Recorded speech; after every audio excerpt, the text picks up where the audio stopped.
what are some of the resources that you have used to overcome imposter syndrome, and how did that overcoming contribute to where you are today? And that's to say that you've overcome it, right? Because people are coping with and and managing and coexisting with, and that's a battle that I can say that I work through consistently, and that it's not, oh, I'm fully arrived and confident in everything that I do. So what are some of the resources that you have used to overcome, or you use to overcome imposter syndrome, that you deal with or have dealt with?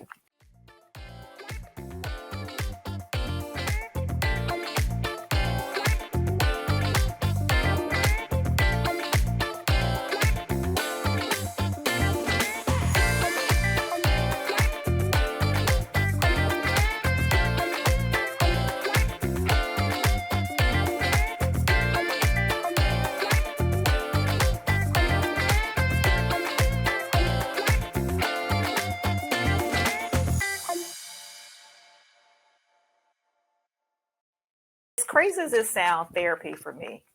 I literally have gone through extensive therapy individually because at first I was like, I can handle this, I can do this, um, and that's part of the contributing towards this imposter, as though you feel as though you can do it all.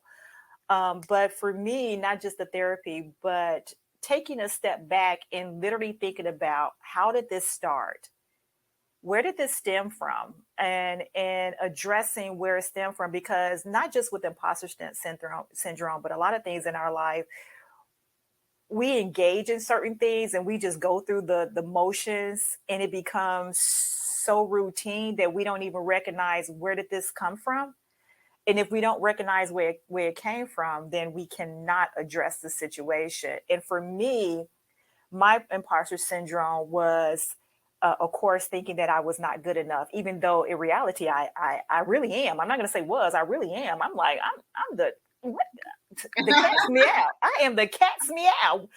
But I didn't think that I was the cat's meow. And it seriously. So personally, for me, it was addressing where did this stem from. And as I said before, it stemmed from my childhood of being raised in such a chaotic environment with my parents, and figuring out that because the environment was so chaotic, I had control over what I was able to contribute. So if I lived in a perfect world and did everything perfectly, then my parents would not have to worry about me. And I was always that honor student, Mm-hmm. junior honor society. Let's go one step further and do this perfectly. And I would literally stress myself out to the fact where when I was younger, I would have ulcers because I'm like, Mm-hmm. no, it has to be this way.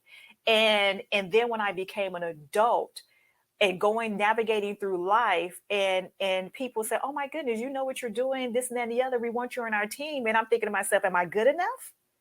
Even though I have this background, what am I not doing right? Because they said I am, but I'm like, I'm not. What if I make a mistake? What if I really do not know what I'm doing? Yeah. Again, they're analyzing everything, being very critical of myself. When in fact I found out once I start reestablishing a relationship with my dad in my 30s and learning him as an individual as opposed to my dad, and knowing how he was, and actually addressing him and saying, because of what you did, this is how it impacted my life. And I felt as though I had to be perfect for my parents because you guys were not perfect together at all. And I transitioned that into everything that I have done, and to be direct with your answer, which I cannot be direct because I am still becoming who I am Right. and coexisting with the imposter syndrome. And there are times I have to admit, I wake up and I'm like, ooh, can I really do this? Yeah. Is this really me? And then I have to talk myself off the edge and say, Bahia, you got this. You got this. You are doing this. This is not what you can do. You Right. are doing this. People believe in you. More importantly, you believe in yourself. So stop thinking that you're not capable of. And it's crazy to sound, and somebody may be upset with me. I have adopted the personality of a mediocre Caucasian man. I have not overcome imposter syndrome. I think the key for me was understanding that the root really is the assumption that I am not what people think I am, and I'm going to at some point be found out, and Wow. that the good that I've done is connected to like blind luck or whatever. And so, what I've had to do at times, and I believe in affirmations, but I affirm a little differently. So this is part of if it's something that's like I don't know if it's a resource, but it's something you can do.